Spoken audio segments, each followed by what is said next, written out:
Bueno, estamos hablando con Julián Rottenberg, abogado recibido de la UBA, LLM en Harvard y actualmente asociado en un estudio jurídico internacional. La primera pregunta es un poco introductoria. ¿Qué son las disputas, litigios y arbitrajes en tu trabajo? Bueno, es una pregunta un poco amplia. Como ustedes saben, disputa se refiere a cualquier tipo de controversias entre dos partes que se canalizan a través del derecho. Litigio es un poco en un sentido más procesal, que puede ser judicial o arbitral. Y por último, arbitraje es eh, una forma de solución de controversias y es en la que yo me especializo en realidad. El título es más del área en general del despacho, pero yo trabajo puramente en arbitraje. Bueno, el arbitraje se conoce como uno de los métodos alternativos de solución de controversias, alternativo a el método judicial, básicamente, ¿no? Se define un poco por oposición a lo más conocido que es lo judicial. Y el arbitraje bueno, se clasifica junto con la mediación y la conciliación, ¿no? Como son las formas alternativas de solución de controversias. Eh, el arbitraje es una forma que es muy parecida a una instancia judicial, pero con algunos rasgos característicos que hace que sea preferible en algunos escenarios y por eso muchas partes o muchos tipos de controversias se resuelven a través de arbitraje en vez de a través de una instancia judicial. ¿Cómo llegaste específicamente a interesarte por el arbitraje internacional y qué es lo que lo diferencia con el arbitraje nacional? Mi recorrido fue un poco atípico en comparación con gente que sabe desde la carrera que le gusta el arbitraje. eh, ¿No? En el mundo del arbitraje hay personas que desde la carrera están enfocadas en esta rama, que hacen investigación sobre arbitraje, competencias sobre arbitraje. Es una industria muy grande en cuanto a oportunidades académicas y eventos y congresos y competencias y trabajo incluso. En mi caso fue un poco atípico, yo llegué desde el derecho internacional público. A mí desde la carrera de grado me empezó a interesar el derecho internacional público y ahora después quizá vamos a hablar de esto, pero en la carrera de grado en la UBA pude especializarme bastante en eso. Y en un momento me, mi interés en el derecho internacional público, que como saben abarca muchísimas cosas, ¿no? Lo más conocido es el derecho internacional público clásico, ¿no? Puro, es el de las típicas disputas entre dos estados. eh, o ahora con el caso de Ucrania y Rusia, ¿no? Se pone de manifiesto ¿no? Un caso de manual, diríamos, de derecho internacional público, pero en un momento yo me empecé a especificar mi interés más en el derecho internacional económico, que también un campo bastante amplio que a grandes rasgos abarca el derecho del comercio internacional, ¿no? Y todo lo que está regulado por la OMC, y que dentro de eso tiene bastante contenido también el derecho de la finanza internacional, ¿no? Si hablamos por ejemplo, del FMI, de las estructuraciones de deuda soberana, hay gente que clasifica eso como una rama del derecho internacional económico. Y en tercer lugar, el derecho de las inversiones, ¿no? Entonces, cada una de estas tres subramas tienen un andamiaje institucional diferenciado, regulan cosas distintas, pero todas pertenecen al derecho internacional económico en el sentido de que están regulados por tratados internacionales, ¿no? Por derecho internacional público, creado entre estados, mayormente, con organismos internacionales que administran estos tratados y con formas, especialmente en el caso de comercio y de inversión, con formas de solución de controversias que son específicas a esa rama. Entonces, eh, a mí durante la carrera de grado me tocó hacer un intercambio en Estados Unidos, en Columbia, y ahí un poco mi criterio para elegir las materias fue elegir temas que en Argentina no pudiera cursar, ¿no? Que en la carrera de grado no existieran. Y así tomé cursos de comercio internacional y de arbitraje de inversiones, era el otro. Y en primer lugar, comercio me fascinó, me pareció súper interesante, como una rama del derecho internacional que baja más a tierra lo que en el derecho internacional público, quizás lo que uno ve en la carrera de grado le parece súper abstracto o inaplicable ¿no? O algo que se pone en práctica una vez cada mucho tiempo. Y el derecho del comercio internacional, por el contrario, tiene la OMC, que es una organización internacional donde participan 160 y pico de países, eh, donde discuten lo que más le duele a los gobiernos, que es el bolsillo. Entonces, es una rama que lo que le dicen en la doctrina es que tiene muchos dientes. Eso significa, se refiere a que el sistema de solución de controversias tiene mucha, eh, es bastante eficaz, por lo menos hasta hace unos años, y después para otra charla puede quedar el tema de qué pasó con eso ahora, que efectivamente está paralizado el sistema, pero en ese momento, cuando yo entré en el tema, que fue en 2015, era un sistema con muchos tratados, con muchas controversias que se resolvían, y que tenían consecuencias directas en políticas públicas de los estados y en las políticas comerciales y económicas. Y me pareció súper interesante. Eh, y por otro lado, el tema de arbitraje, también en la carrera de grado, yo voy mencionando algunas cosas porque son cosas que están al acceso de estudiantes de grado, ¿no? Jóvenes graduados, que son formas de ir metiéndose en tema también. Eh, Participé en un proyecto que organiza la UNCTAD, que es un organismo especializado de las Naciones Unidas para temas de comercio y desarrollo, que el proyecto se llama como Mapeo de Acuerdos de Inversión. Es un proyecto colaborativo que está en curso hace bastantes años y que básicamente arman grupos de personas en distintas universidades del mundo, para mapear, es decir, para codificar en una especie de base de datos masiva todos los acuerdos de inversión que existen en el mundo y que están online, se pueden consultar. Eh, entonces, ahí tuve como mi primera exposición fuerte al derecho de las inversiones. Eh, y bueno, ¿y cómo llegué al arbitraje? Después, en realidad, cuando me gradué, trabajé 3 años en el Ministerio de Producción de la Nación, en el área de comercio exterior, y ahí, bueno, trabajé especialmente en temas de comercio, pero también me especialicé en temas de propiedad intelectual, comercio electrónico y algunos más temas que me tocaba como aprender sobre la marcha y, y entender. Y en realidad en el arbitraje entro oficialmente después de mi posgrado. Entonces, eh, cuando yo hago mi posgrado en Harvard, bueno, surgió la oportunidad de buscar trabajo de presentarme a un proceso de búsqueda de un estudio jurídico que hace arbitraje, y bueno, me parecía súper interesante como oportunidad para después del posgrado.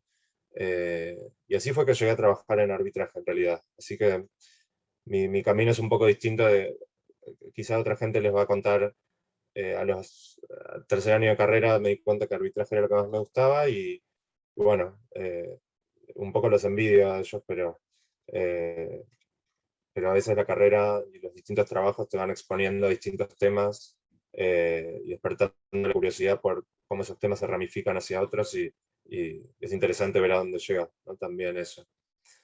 Así que podríamos decir que hoy trabajo incidentalmente en arbitraje ahora, pero que mi interés es un poco más amplio, y el arbitraje, bueno, el arbitraje permite aplicar muchos de esos intereses también, ¿no? Por los temas que se tratan, por los temas de derecho internacional público que hay involucrados.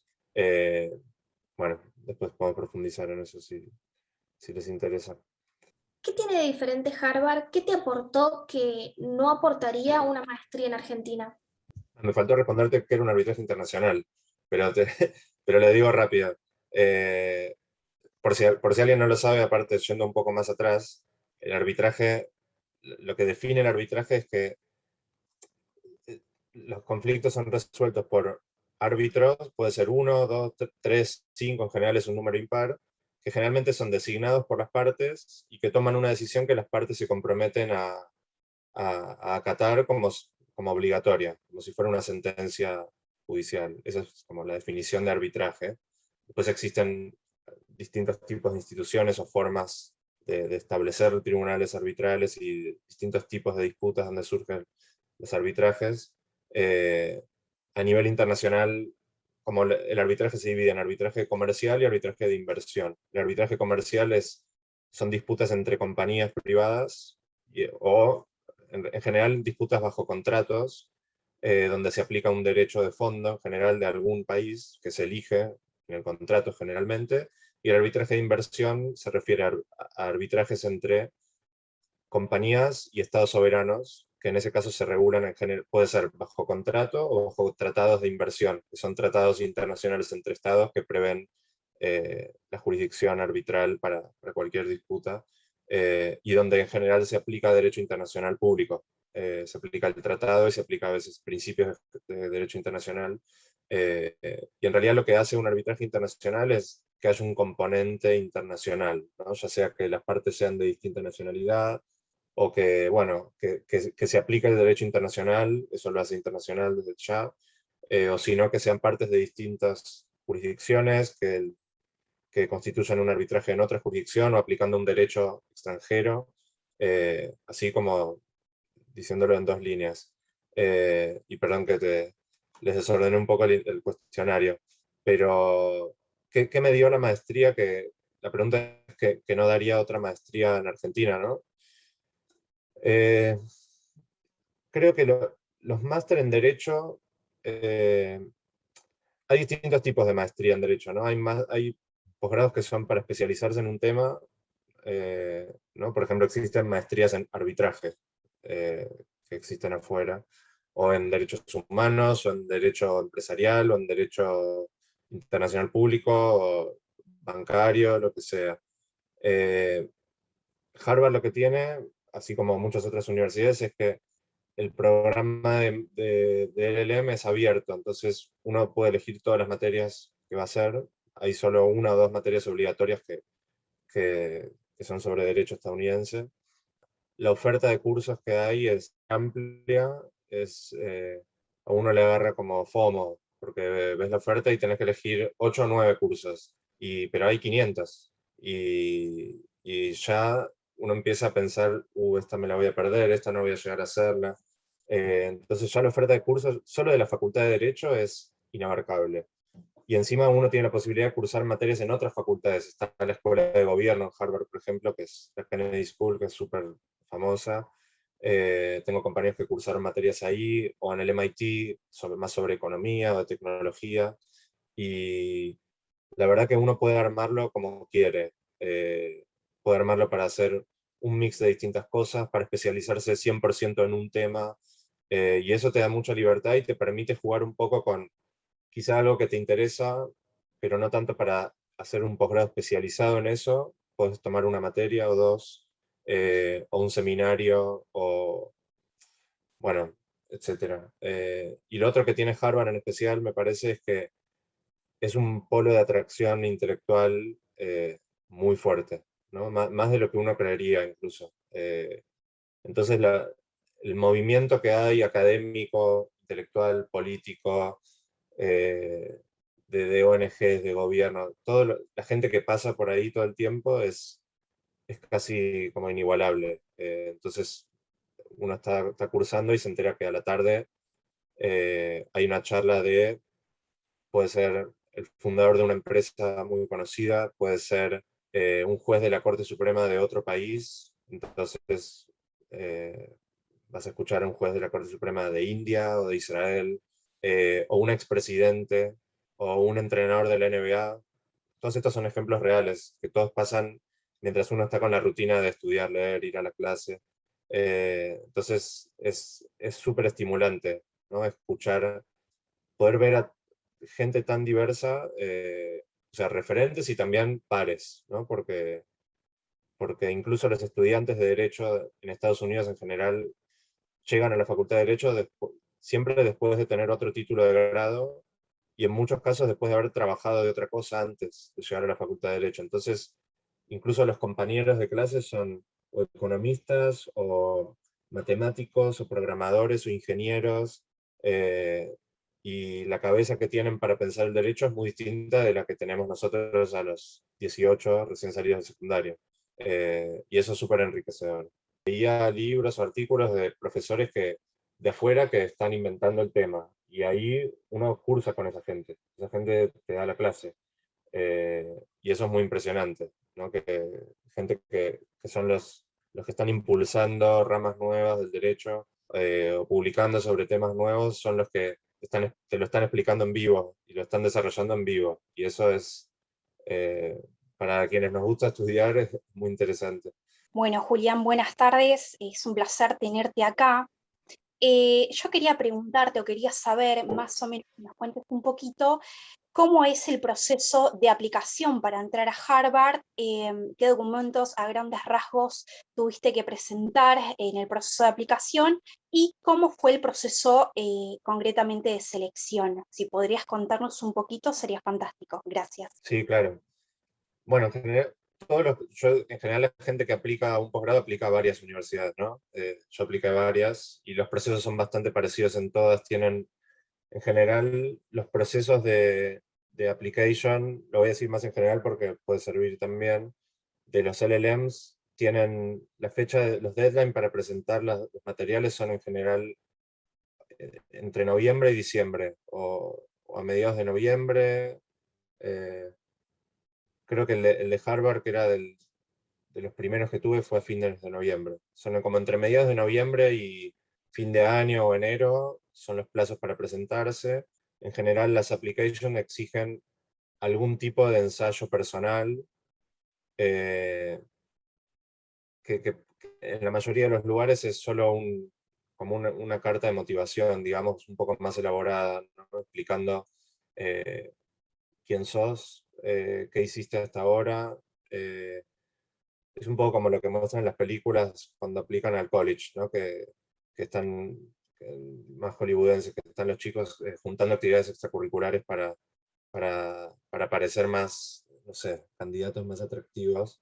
Es un poco esa la lógica, pero bueno, para un posgrado en Derecho, entonces es más contar qué hiciste hasta ahora, qué hiciste en la carrera de grado, de qué trabajaste, y lo que es muy importante es siempre tratar de mostrar cómo eh, cómo te destacaste en las instancias en que lo hiciste, ¿no?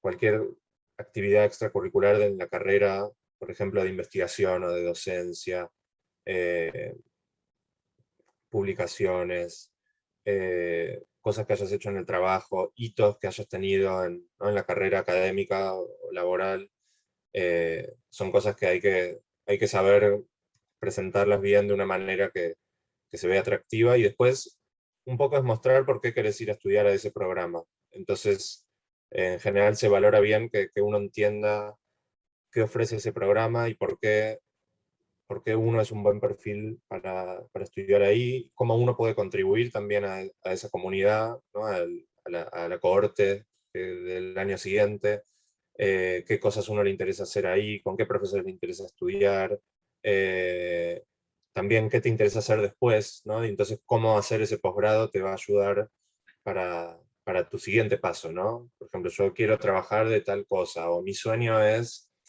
no sé, dedicarme a tal causa, y entonces estudiar este tema me va a ayudar a eso.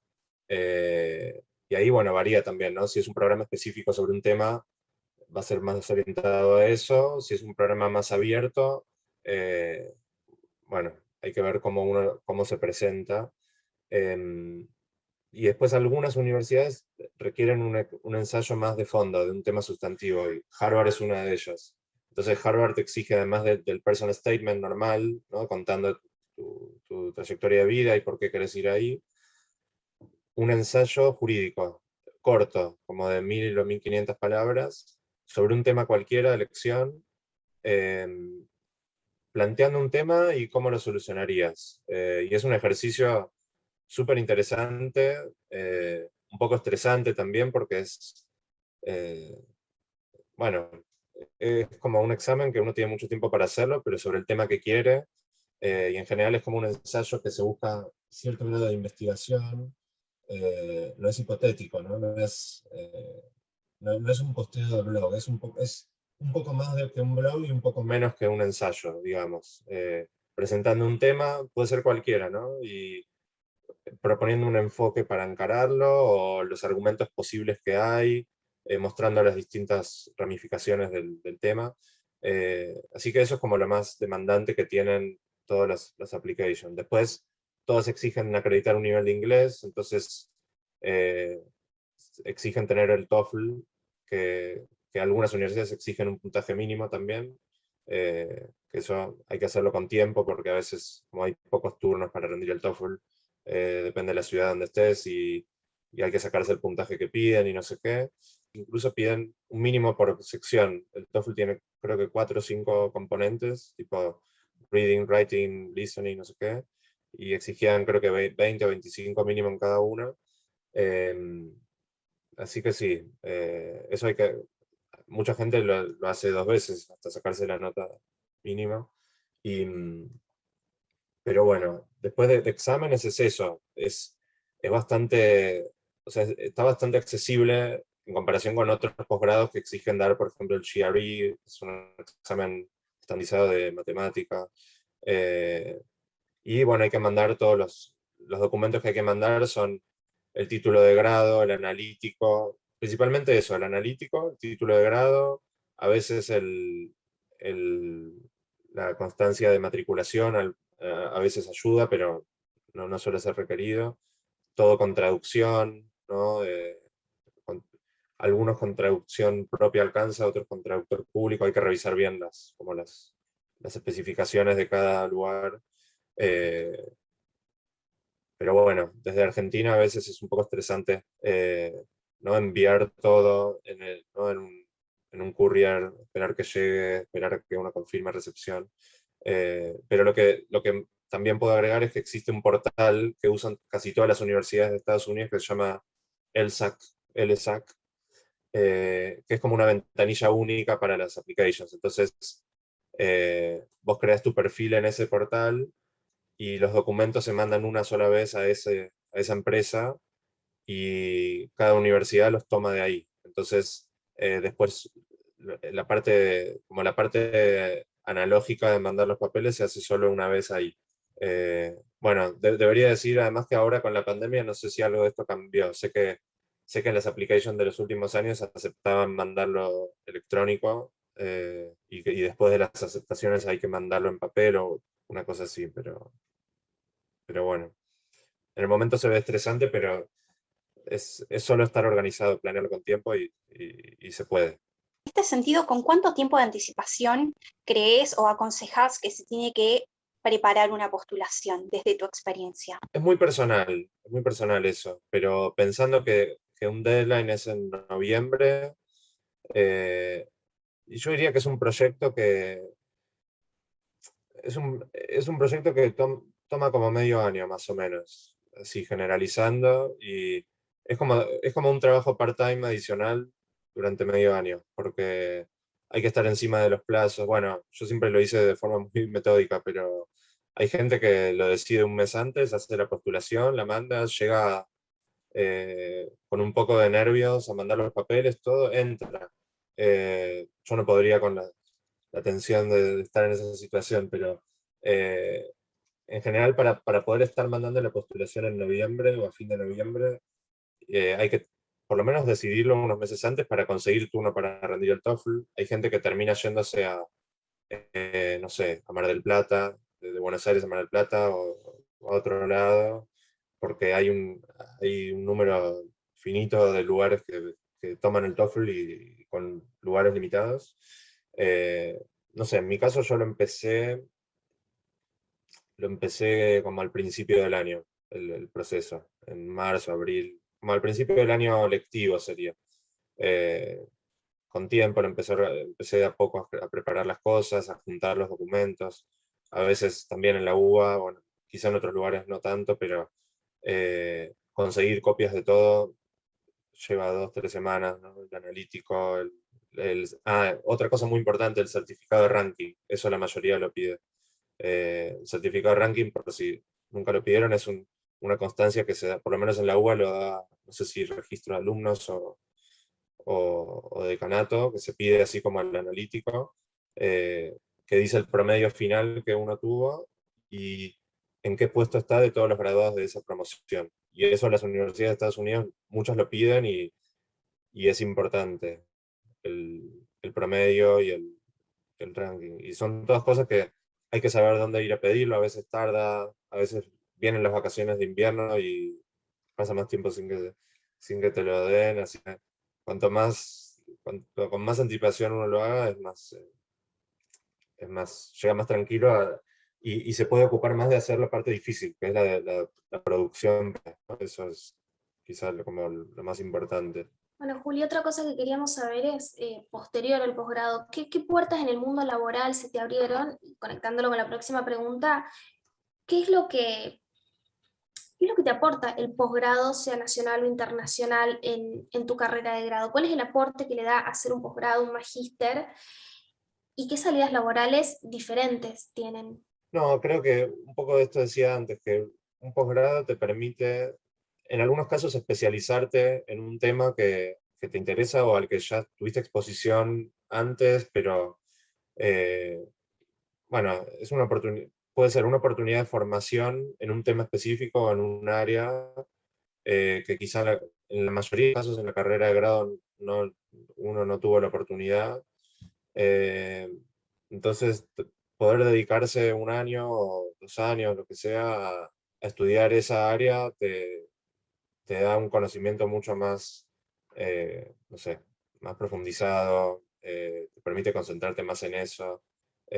Por ejemplo, si te gustan derechos humanos, no es lo mismo estar un año cursando sobre derechos humanos que estar cursando derechos humanos y al mismo tiempo, no sé, obligaciones y procesal civil. Entonces, dedicarse al tema está muy bueno. Eh, lo que tienen los posgrados afuera es que son full time y entonces eh, después de unos años, bueno, en mi caso yo trabajé durante toda la carrera y después unos años más trabajé antes de irme, y estar un año solo estudiando es, está muy bueno, después de unos años después de nunca haberlo hecho en realidad. Porque te permite concentrarte de verdad en las materias y no solo en eso, en aprovechar todo lo que hay alrededor del posgrado. Después, entre nacional e internacional, la verdad que en los papeles yo no haría ninguna distinción, porque puede ser que en Argentina esté el posgrado más interesante con los mejores docentes sobre el tema que uno quiere aprender, puede ser que esté afuera. Entonces no hay algo cualitativo que haga mejor, por definición, al hacer afuera. Eh, pero lo que tiene quizá de ventaja estudiar afuera es em, la gente que uno conoce de todo el mundo es mucho más diversa que quizá la que uno se cruza en un posgrado en el país. Eh, Gente que puede tener los intereses parecidos o no, carreras parecidas o no, eh, pero es muy enriquecedor, ¿no? Cruzar con compañeros que son realmente de todos los países del mundo.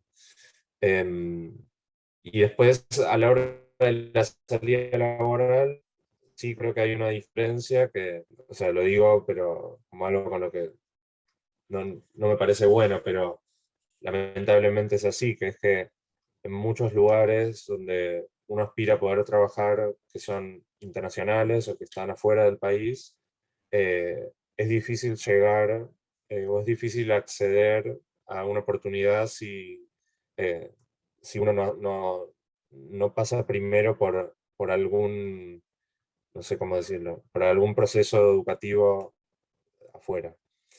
Entonces, por ejemplo, los estudios jurídicos de afuera, existen excepciones para todo, ¿eh? Yo tengo amigos que han ido a trabajar a organismos internacionales desde Argentina y así, pero en muchos casos es más común que la gente consiga trabajos en estudios de afuera después de un posgrado afuera que no.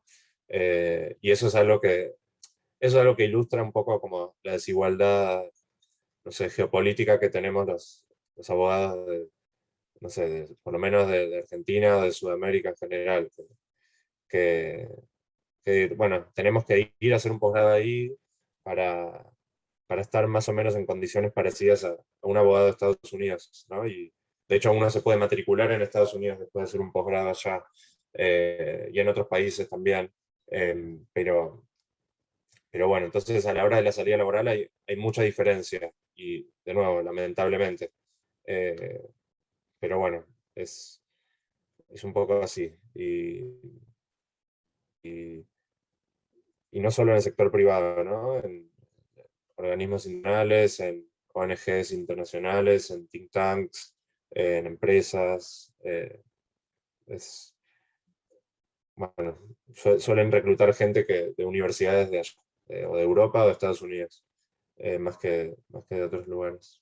Lo que te quería preguntar es un poco tu opinión sobre el vínculo entre la Argentina y el CIADI y qué le recomendarías a los legisladores nacionales para evitar disputas internacionales de empresas contra la nación en el CIADI. Bueno, eso da para una charla entera, ¿no? Pero eh, como acotación, por si alguien no sabe bien de qué se trata esto, Argentina sigue siendo el país que tuvo más casos en contra de arbitraje de inversiones en general y en el CIADI en particular, que es la institución que administra la mayoría de estos casos.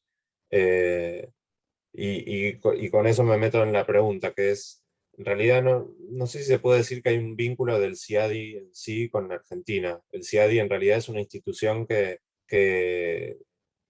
¿no? Los medios dicen, ¿no? El CIADI condenó a Argentina, o, ¿no? Los fallos del CIADI. En realidad eso no es del todo preciso, porque la dinámica del CIADI, el CIADI es una institución, es un marco que tiene un tratado internacional que relativo a como a la a la validez de los laudos y a la solución de controversias. Eh, entonces, lo que hace el CIADI es un foro en el cual los estados o distintas partes pueden decidir someter su controversia, y ofrece una serie de reglas y servicios para el caso, básicamente la administración del caso.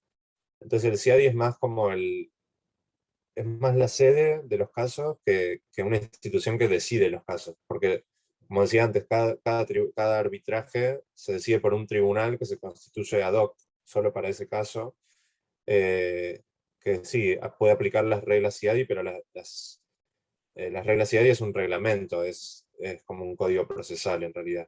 Eh, y, y si bien hay una percepción de que, ¿no? de que en los últimos años ha habido como una gran reacción de estados que históricamente han tenido muchos casos eh, en contra de este sistema en general del arbitraje de inversión.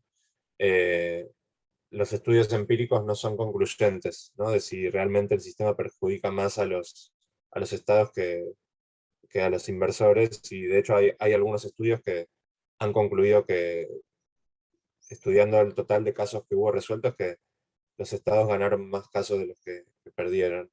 Eh, Eso a nivel global.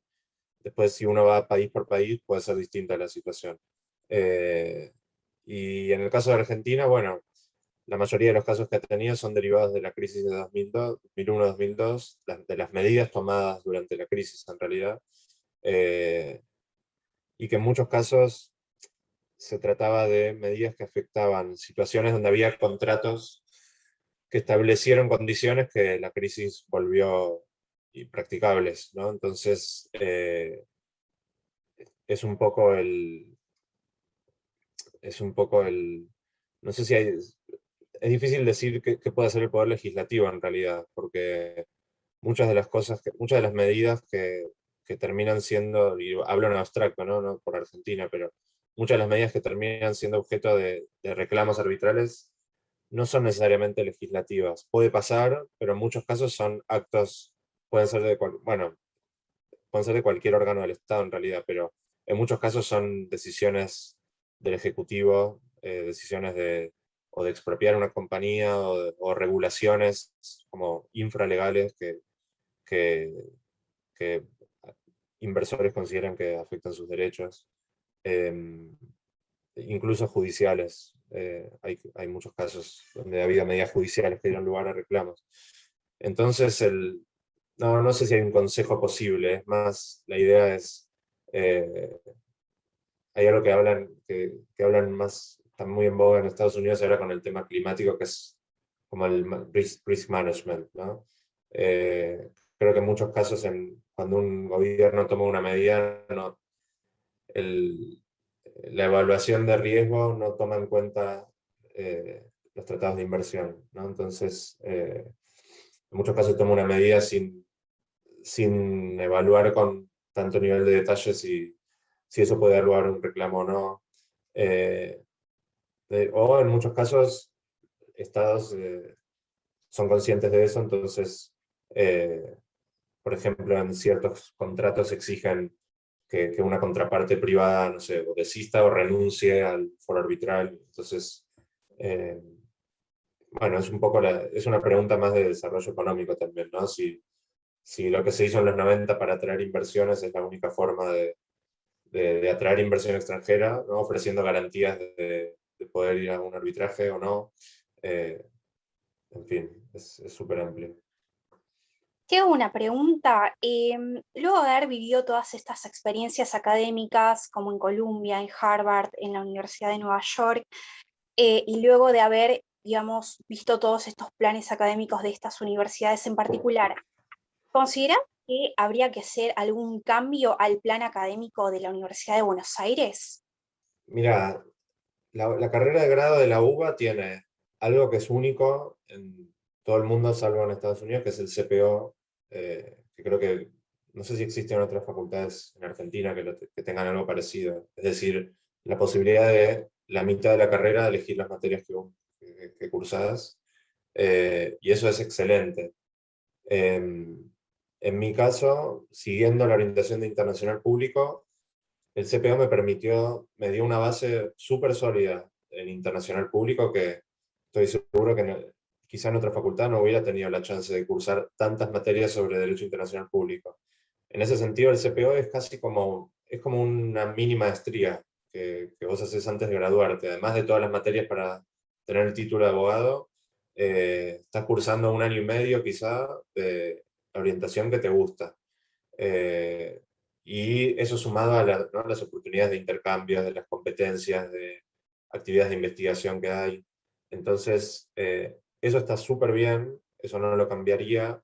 De hecho, incluso después de recibido, yo seguía mirando la oferta de CPO de público y diciendo, me hubiera gustado cursar eso, me hubiera gustado cursar esto otro.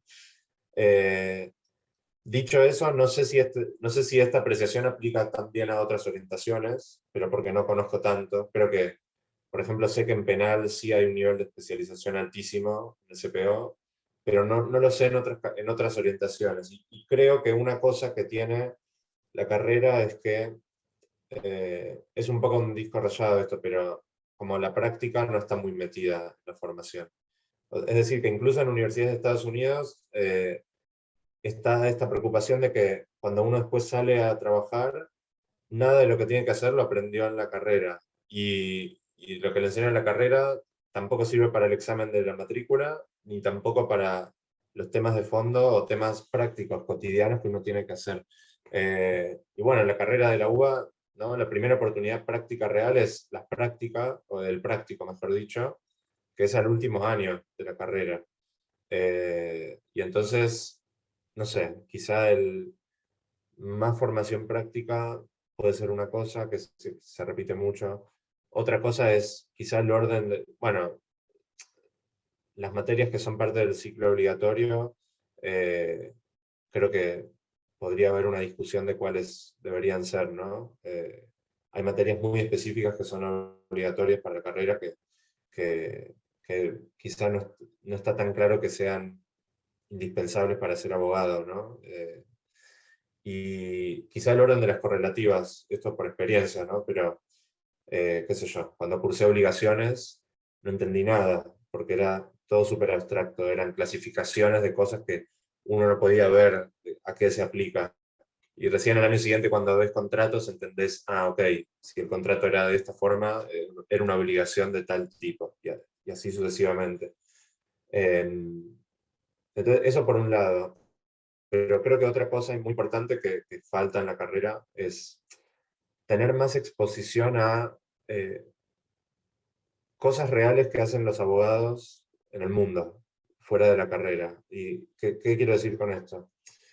Que existen un montón de actividades, le hace trabajos, un montón de actividades profesionales que hacen abogados, que en la carrera, si fuera por la carrera, uno no se enteraría que existen.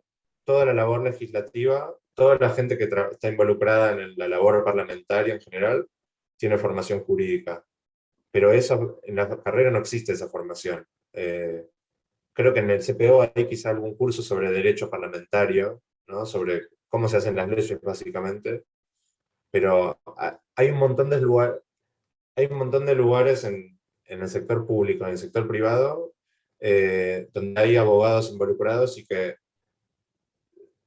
yo me sigo sorprendiendo, ¿no? Con amigos o gente más grande que digo, en este lugar también hay un abogado. Y les preguntás cómo llegaste y todos llegaron por las vueltas de la vida y de la carrera, pero nadie aprendió nada de eso en la carrera.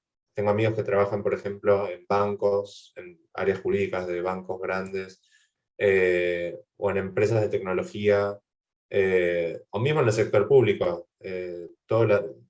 Cualquier cosa que pasa en el sector público tiene un aspecto jurídico, y no digo la parte administrativa, que eso sí, la carrera tiene la orientación de administrativo, pero más la parte sustantiva, ¿no? Cómo se diseña un programa, bueno, en lo parlamentario también, a nosotros no nos enseñan bien en la carrera cómo se hacen las leyes, qué es una reunión de labor parlamentaria, eh, cómo es el proceso, qué cosas cómo puede uno contribuir a eso. Es decir, que hay un montón de cosas que uno puede hacer como abogado y que hacen abogados en el mundo real, que en la carrera no los ves. Y las orientaciones del CPO eh, son como bastante circunscriptas y quizá no están tan actualizadas como podrían, o incluso el área empresarial, que creo que las materias obligatorias siguen siendo derecho a la navegación, una cosa así. O toda la gente que trabaja en derecho corporativo, ¿no? Por ejemplo, en los estudios grandes que hacen fusiones y adquisiciones, o cosas de mercado de capitales, son cosas que a lo sumo lo podés aprender en una electiva del CPO, pero la carrera no te enseña a ver que existen esos trabajos, ¿no? Y creo que eso hace que mucha gente entre a la carrera y le cueste más encontrar algo que le puede interesar hacer profesionalmente, porque si no te lo topás por casualidad en tu vida, no te enterás que existen, ¿no? Y bueno, creo que en una época existía CPO Orientación General y después lo sacaron. Eso podría ser algo que te permita directamente elegir todas las materias de lo que sea.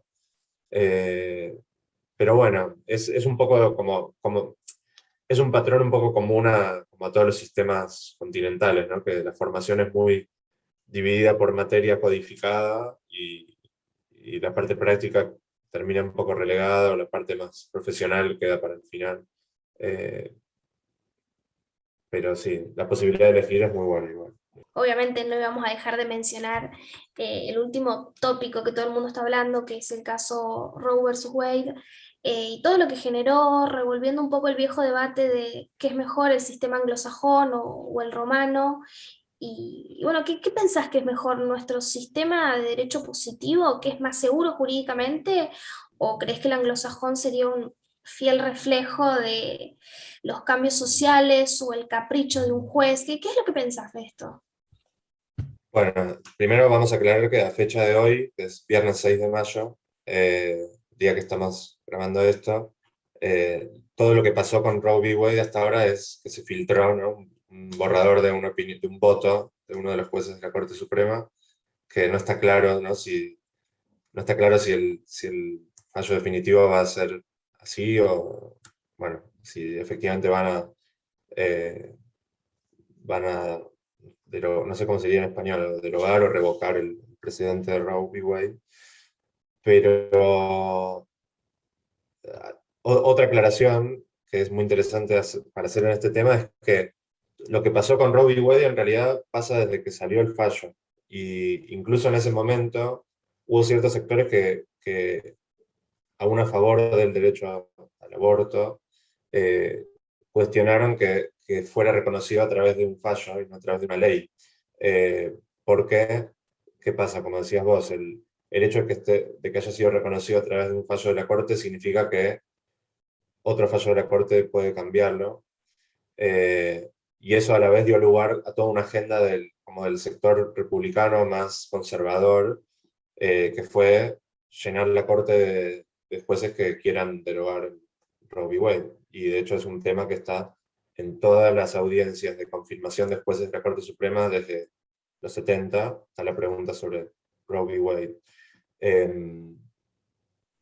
Ahora bien, un sistema, y tampoco es tan clara la distinción, ¿no? de sistema positivo, ¿no? Continental y derecho common law, porque en los hechos los sistemas anglosajones tienen muchas leyes de fondo, cada vez más,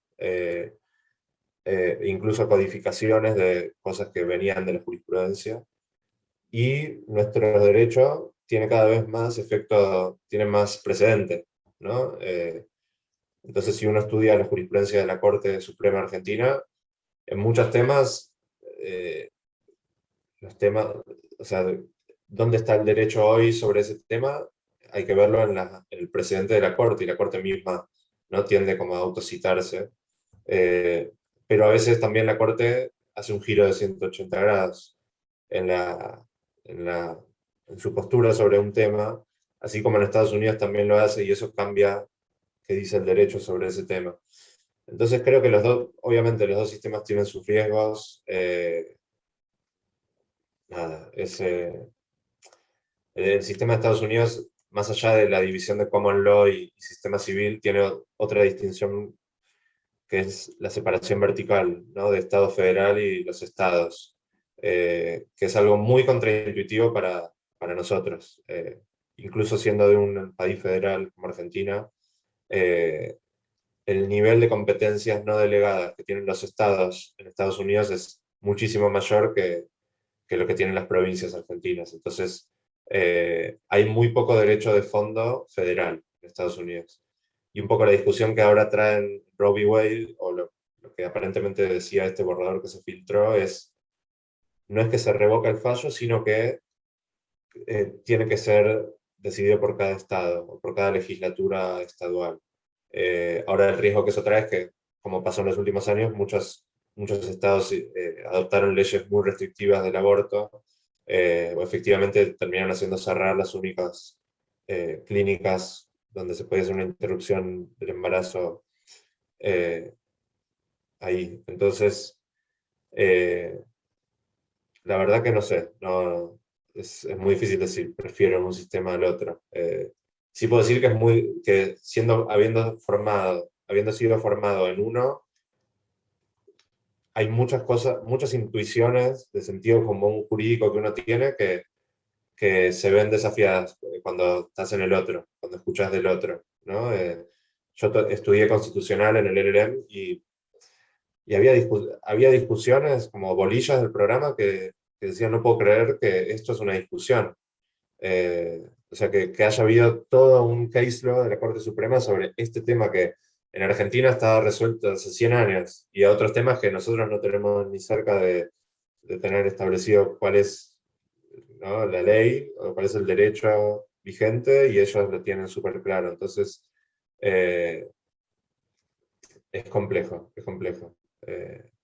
O mismo todo el tema de derechos humanos, que para nosotros desde la reforma constitucional está indiscutido que los tratados que tienen jerarquía constitucional la tienen y que se aplican y que son invocables, y allá, bueno, la jerarquía de los tratados es distinta, la operatividad de un derecho, de una cláusula de un tratado internacional funciona muy distinta, y eso realmente es otra lógica.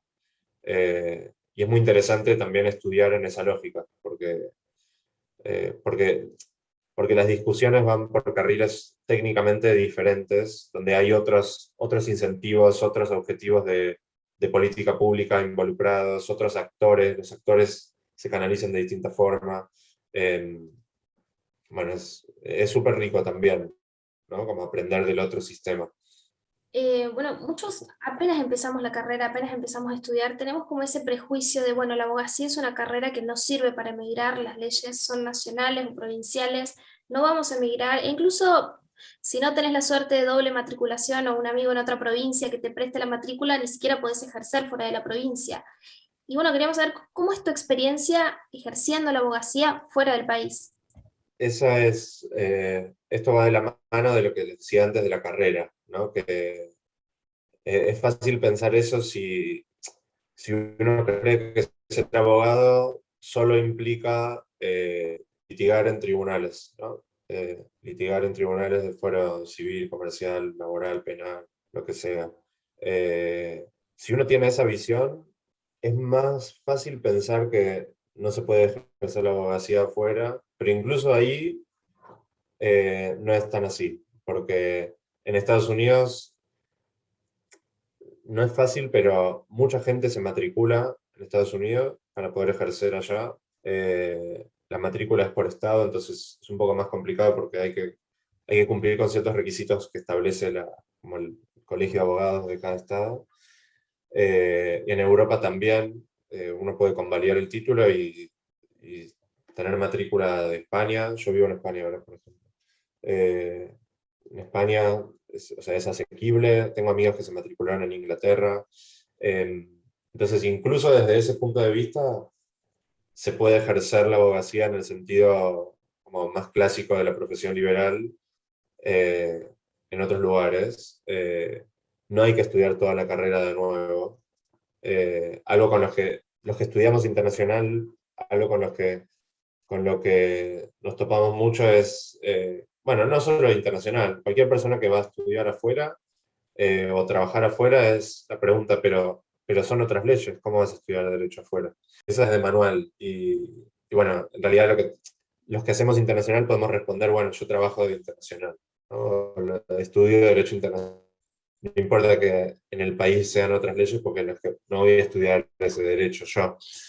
Eh, pero creo que hay que desmitificar ¿no? Que la abogacía solo sirve para trabajar en el país o en la provincia. Decía antes, existen un montón de cosas que hacen con abogados. Existen cientos, miles de abogados que trabajan en una jurisdicción distinta de la que estudiaron y que no ejercen formalmente como abogados, ¿no? En el sentido de litigar. Eh, entonces, hay algo de la formación de abogado que te implica como una forma de pensar, una forma de encarar los problemas, el sentido común jurídico, que sirve en muchos ámbitos, y puede ser en el país, afuera, en otro lado. Entonces,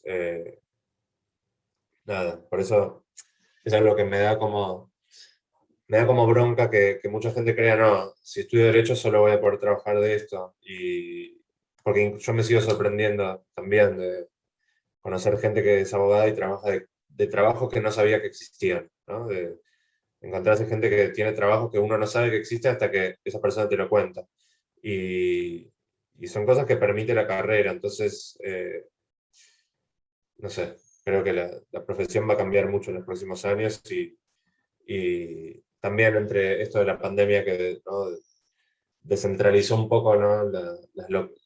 Las ubicaciones rígidas de las empresas, de los trabajos. Creo que va a haber cada vez más oportunidades de trabajar en cosas jurídicas de forma más deslocalizada, ¿no? No en el fuero civil de la provincia tal, sino más en una forma un poco más amplia. Y nada, para eso es como ser curioso, estar atento a escuchar a otra gente que trabaja de abogado. No sé, yo trabajo en un estudio jurídico inglés que empecé en Estados Unidos y trabajo en España, y soy abogado argentino. Y aunque tengo un posgrado en Estados Unidos, mi formación jurídica, mi título habilitante es de Argentina. Y trabajo de abogado, es de verdad, mi trabajo es de abogado, pero no ejerzo como abogado en España ni en Estados Unidos.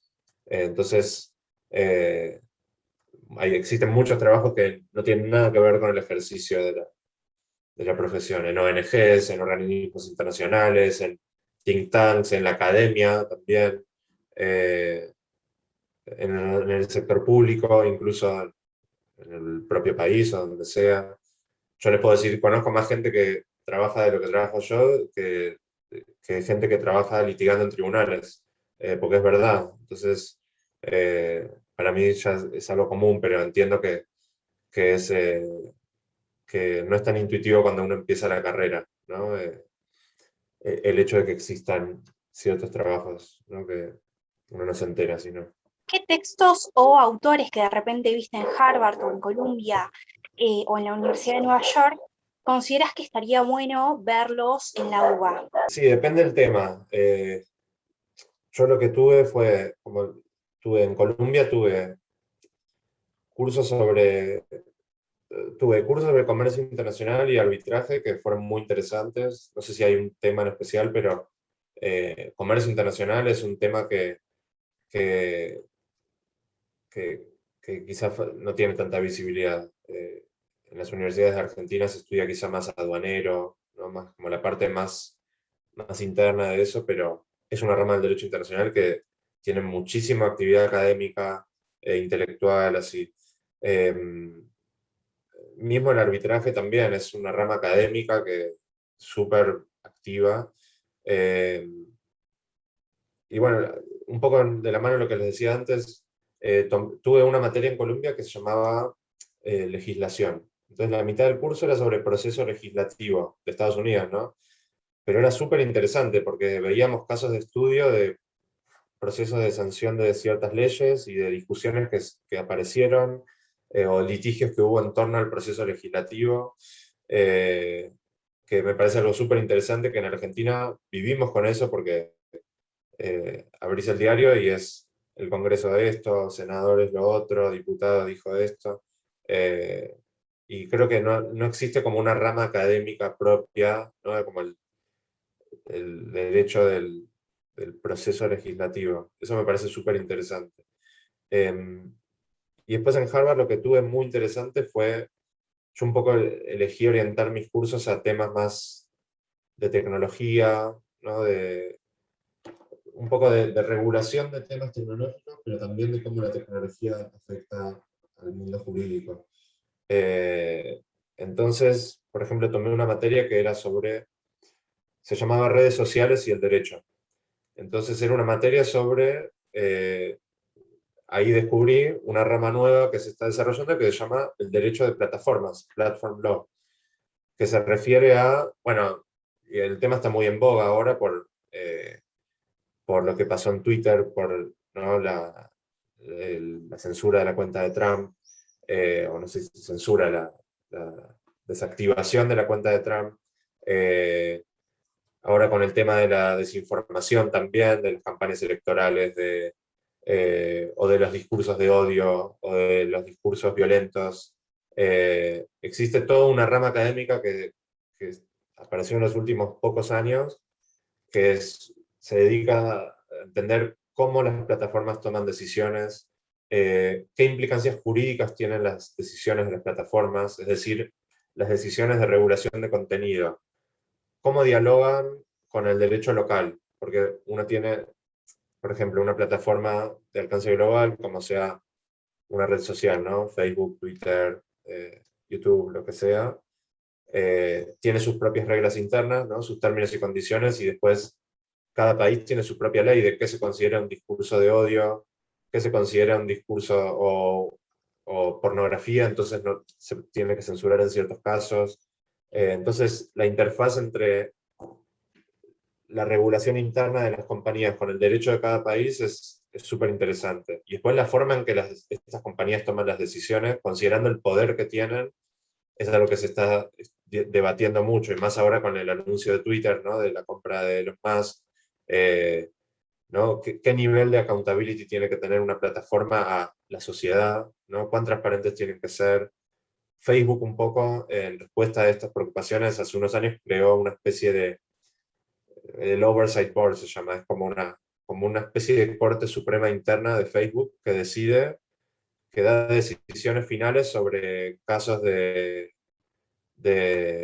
de takedown, le dicen, de decisiones donde se dio de baja un contenido, uno lo puede apelar y ahora hay un órgano, como un comité independiente que decide si estuvo bien darlo de baja o no. Es súper interesante y eso trae discusiones sobre derecho constitucional, si se aplican los mismos estándares de libertad de expresión, del derecho local, o si una plataforma que se creó en Estados Unidos, eh, qué estándares de libertad de expresión tiene que seguir, si los de Estados Unidos o los de en cada país tiene que adaptar sus reglas. de qué se puede publicar y qué no. Creo que todo eso es una literatura súper interesante, que en Argentina creo que ya ha llegado bastante más por las discusiones de libertad de expresión, pero no como una rama propia, ¿no? Y después eso va muy de la mano con toda la literatura sobre, en Estados Unidos le dicen cyberlaw. Bueno, en Estados Unidos como le ponen nombres marketineros a todo, ¿no? Entonces, mis amigos hacían el chiste en el LLM que cada tema nuevo que aparecía, parecía que era una nueva rama del derecho, ¿no? Entonces, decía, yo estudio Startup Law, yo estudio, no sé, Cyber Law, otro Derecho del Deporte, cada uno, y al final a veces termina siendo como la aplicación de ciertas ramas del derecho existentes a una industria nueva o un fenómeno nuevo. Pero bueno, también el derecho de Internet, hacía grandes rasgos, que abarca el derecho de esto de la regulación de las plataformas, en Estados Unidos tiene ya 20, 30 años de historia, y justo Harvard tiene algunos profesores que son como pioneros en esa rama, como Lawrence Lessig, Jonathan Zittrain, y yo cursé con Lessig, por ejemplo, que es un autor que yo ya había leído sus libros antes, y es un tipo que en el año 90 y pico, escribió un libro sobre cómo iba a ser el futuro de la regulación de Internet, y uno lo lee ahora. El libro se llama Code 2.0, escrito cuando todavía no había aplicación comercial en Internet, cuando era solo foros, solo email, y él escribe diciendo, en la regulación de Internet van a aparecer estos impulsos, ¿no? Como la sociedad, los gobiernos, el mercado, y donde va a haber más regulación va a ser en estos tres. Y es todo tal cual pasó. Entonces, esas discusiones son muy interesantes, y en Argentina ya está bastante leído, o sea, está bastante conocido, pero bueno, es un poco lo que les decía antes, son discusiones jurídicas que ocurren, pero que uno se entera. En Argentina quizás si llega a interiorizarse en ese tema muy específicamente, no están tanto como en el mainstream de lo que se ve en la carrera, de lo que pasa, de lo que se lee en los medios sobre la profesión o sobre el derecho. Eh, ahora en Estados Unidos, ya hace unos años también hay muchos libros sobre el blockchain y el derecho, cómo afecta el blockchain a la regulación jurídica y cómo se regula el blockchain. Y eso tiene muchas implicancias sobre los temas de criptomonedas, que en Argentina está súper en boga, pero eh, ¿no? Como que pareciera que algo que tienen las universidades de Estados Unidos, que mi sensación en Harvard, cuando llegué, era que, por ejemplo, ese año el tema en boga era el de las startups, viste, el venture capital, las tecnológicas, los unicornios. Eh, Otro chico que había estudiado el año antes me había contado que en su año el tema en boga era la regulación de cannabis, porque ese año la industria del cannabis legal, estaba creciendo un montón, entonces habían aparecido un montón de cursos sobre... eh, entonces es como que cada año hay otro tema hot, y empiezan a aparecer cursos, seminarios, charlas, speakers invitados. No sé si no deberían ser parte de la currícula de la carrera de abogacía, pero digo, son temas que pasan por un tamiz jurídico, y que en el mundo se están discutiendo desde un punto de vista legal, y que aparte nos afectan a todos en nuestra vida cotidiana, de verdad. Cada vez que usamos una red social, o mandamos un mail, o vemos una película de forma legal, o en un link más sospechoso, todo eso aplica, todo eso entramos en juego es como cuando uno estudia obligaciones, que en la primera clase le dicen, uno todo el día está contrayendo obligaciones, ¿no? Y uno dice, no, no puede ser, todos los días estoy contrayendo obligaciones. Y es verdad, y dice, cuando subo al colectivo, estoy contrayendo una obligación. Cuando pido algo en un bar, estoy contrayendo una obligación, o un contrato. Y esto de las plataformas es algo que todos lo usamos. Ahora mismo estamos hablando a través de una plataforma. La plataforma tiene sus términos y condiciones, que se pueden hacer y que no a través de ella. Y depende del país donde estemos, aplica una norma u otra. Según lo que pase en esa plataforma, según el país donde pase o donde esté uno, puede tener distintos medios de reclamar como jurídicamente. Así que es como, a mí me parece súper interesante. Bueno, sin ir más lejos, solo como nota al pie, ahora habrán visto que estuvo la audiencia pública en la Corte hace un par de semanas sobre como el tema del derecho al olvido, que pertenece a esta rama, ¿no? Al del derecho de las plataformas. El derecho al olvido empieza con un caso contra España, si no me equivoco, de Google, y ahora llegó a la Corte y bueno, yo la seguí un poco a la audiencia pública y está esta discusión, ¿no? De los valores constitucionales, los valores de libertad de expresión de los tratados, qué derechos hay en pugna, qué debería ser la plataforma. Y detrás de todo eso es qué rol tiene una plataforma en nuestra vida, en la sociedad, etc. Por mi parte, no queda más que agradecerte. Fue una charla interesantísima sobre medios alternativos de solución de conflictos y medios alternativos de ejercicio de la abogacía. Eso me pareció brillante, así que muchísimas gracias. De repente mi pregunta final, como para cerrar esta entrevista, sería, vos nos comentaste hoy al principio que es importante el promedio a la hora de aplicar en estos programas o posgrados, ¿no? ¿A vos de repente te asignaron alguna beca de ayuda económica? Más o menos, ¿cómo era tu promedio? ¿Podrías contarnos un poquito como para cerrar? Sí, voy a matizar mi respuesta de antes. Es importante porque hay que mostrarlo el promedio, pero yo quiero desmitificar que sin un promedio de X no se puede entrar a estudiar afuera. Está muy instalado el mito ese. Incluso cuando yo fui al intercambio en la UBA, estaba muy instalado el mito que no. La beca de intercambio solo se lo dan a los que se están por recibir, o solo a los que tienen 9 de promedio. Y bueno, yo me quedé, no estaba a punto de recibirme, mi promedio no era de 9. Y en las universidades de Estados Unidos piden mostrar el promedio, pero no hay una relación lineal entre el promedio y las posibilidades de entrar a una universidad o no, o de conseguir beca o no. Eh, te respondo por partes. La mayoría de las universidades tienen, tienen algún grado de beca, de posibilidad de dar beca parcial. Algunas pueden dar beca total, por lo menos de la matrícula. Algunas tienen programas especiales, ¿no? Como un programa especial sobre tal tema que da una beca, un programa especializado. Entonces quizá uno puedes tener una beca completa si aplicas a ese programa específico de la universidad. Algunas, muy pocas, tienen beca completa más gasto de manutención, pero muy pocas, existen muy pocas que tienen eso. Por eso mucha gente también aplica a través de otros programas como Fulbright o Chevening, ¿no? Para Estados Unidos o Inglaterra, respectivamente. Y en mi caso, Harvard a mí me dio una beca parcial de la matrícula y otra parte un crédito, que eso algunas universidades lo hacen también, que es un préstamo que uno después lo va pagando en los años siguientes. Y